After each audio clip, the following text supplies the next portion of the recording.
360 ball extra, यानी 360 ball में India ने बनाया मात्र 183 आधा, यानी आराम से खेल के इंडिया हार सकता था। अगर अगला टीम अच्छा से खेलता, एक बॉल के बाद 1 रन बनाता, तो 1 ओवर में 3 रन बनाना था, आराम से इंडिया हार जाता। और जैसा कि मेरे गांव के लोग कहते हैं, उस समय टेलीविजन नहीं था, उस समय लोग ट्रांजिस्टर अथवा रेडियो में सुनते थे।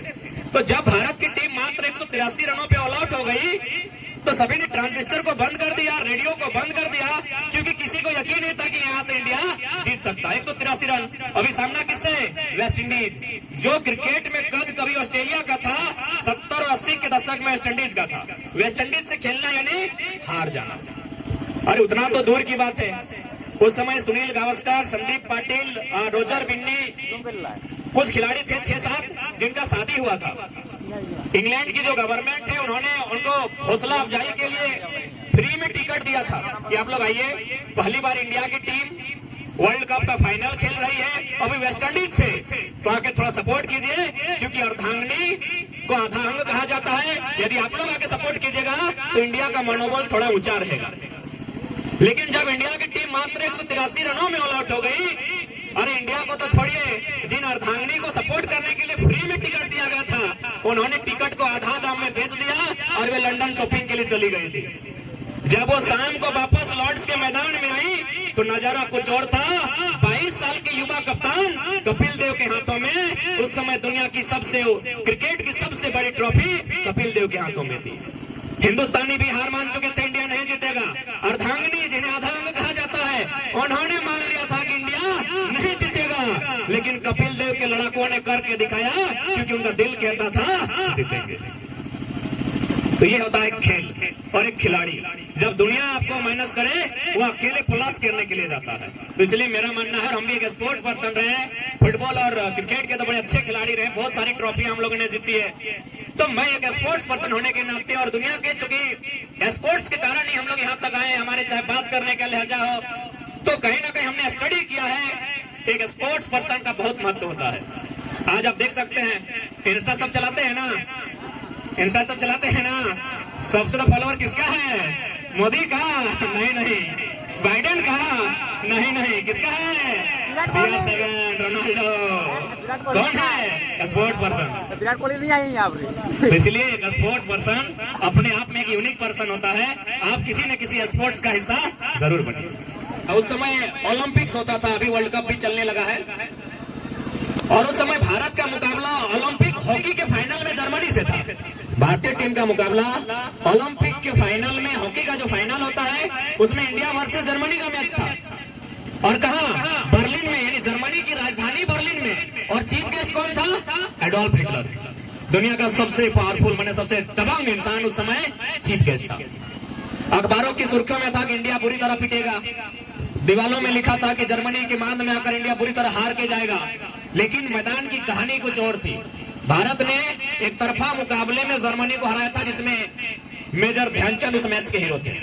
तो जब मैच समाप्त हुआ, तो जो चीफ गेस्ट थे हिटलर साहब, वो चले गए मेजर ध्यानचंद के पास, क्योंकि हिटलर का मानना था कि दुनिया का नंबर 1 इंजीनियर जर्मनी में रहना चाहिए, दुनिया का नंबर 1 डॉक्टर जर्मनी में रहना चाहिए, दुनिया का नंबर 1 साइंटिस्ट जर्मनी में होना चाहिए। तो दुनिया का नंबर 1 हॉकी प्लेयर इंडिया में क्या कर रहा है? उन्होंने जाकर मेजर ध्यानचंद को एक प्रस्ताव दिया कि मेजर, तुम भारत से क्यों खेलते हो?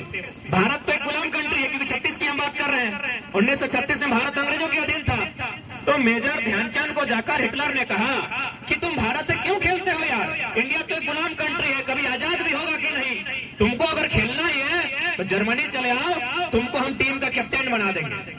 यदि तुमको नहीं खेलना है तो तुम किसी एक इमारत में हाथ रख दो, इस पूरे जर्मनी में किसी एक इमारत, जैसे हमारे यहाँ लाल किला है, चार मीनार है, ताजमहल है, किसी एक इमारत में हाथ रख दो, वो तुम्हारी हो जाएगी। लेकिन शर्त है तुमको जर्मनी से खेलना होगा, और नहीं तो तुमको, मेरा जो पोस्ट है चांसलर का, चांसलर यानी प्रधानमंत्री के बराबर होता है, मेरे बाद का तुम कोई भी पोस्ट मांग लो, हम तुमको दे देंगे।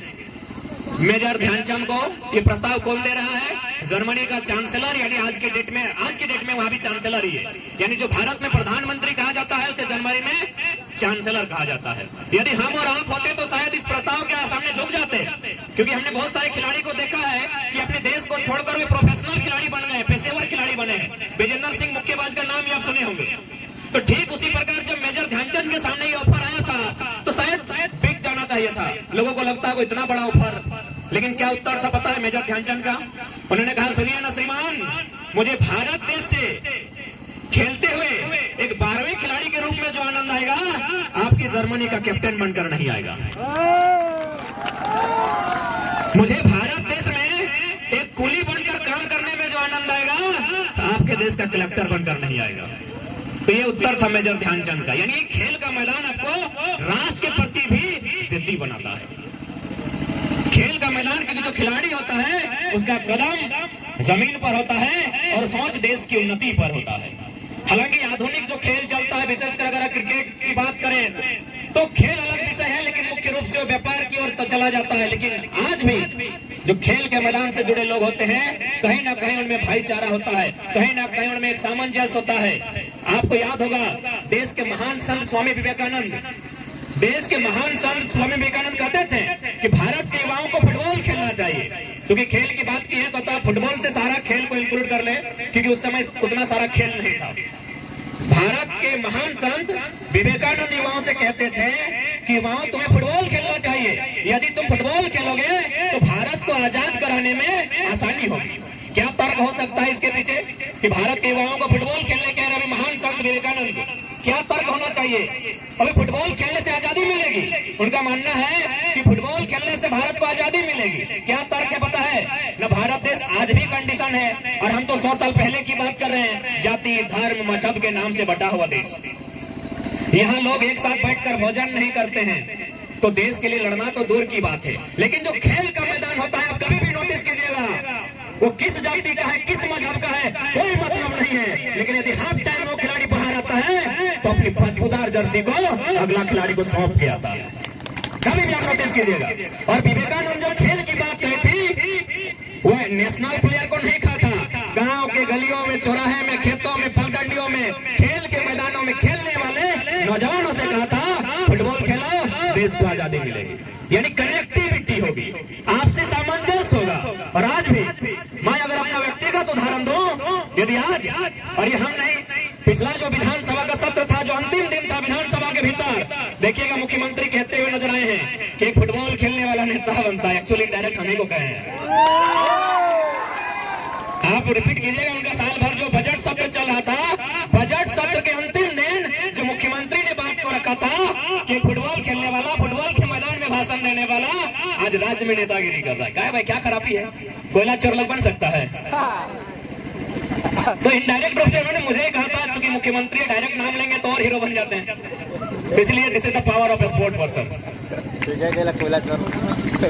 इसलिए मैं भी आपको यही संदेश दूंगा कि आप नौजवान हैं, खेल बहुत कुछ सिखाती है, खेल आपको अनुशासन सिखाती है। आज भी बगल में ही इतने स्कूल कॉलेज हैं, लेकिन खेल के मैदान में जो अनुशासन दिखता है, कभी कभी खासकर जो गवर्नमेंट के स्कूल है, बुरा मानने वाली बात नहीं है, लेकिन वहाँ खेल के मैदान की अपेक्षा कुछ अनुशासन कम ही दिखता है। आप चले जाइए, कोचेस जो उनको शब्द कहते हैं, भैया जूता दोनों अगर एक रंग का तो एक रंग का। आप स्कूल चले जाइए, 10 में 2 को चप्पल में मिल जाएगा।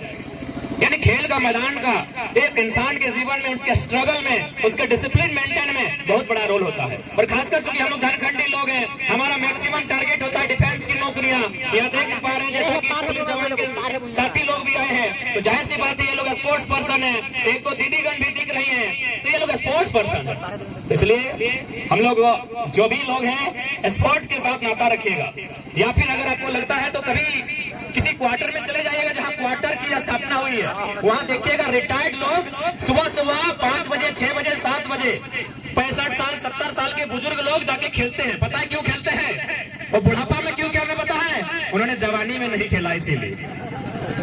बुढ़ापा में सिर्फ नौकरी पे ध्यान था, शरीर फूल गया, पेट फूल गया, तो डॉक्टर बोला जिंदा रहना है तो दौड़ो। तो भाई बुढ़ापा में क्यों दौड़ना?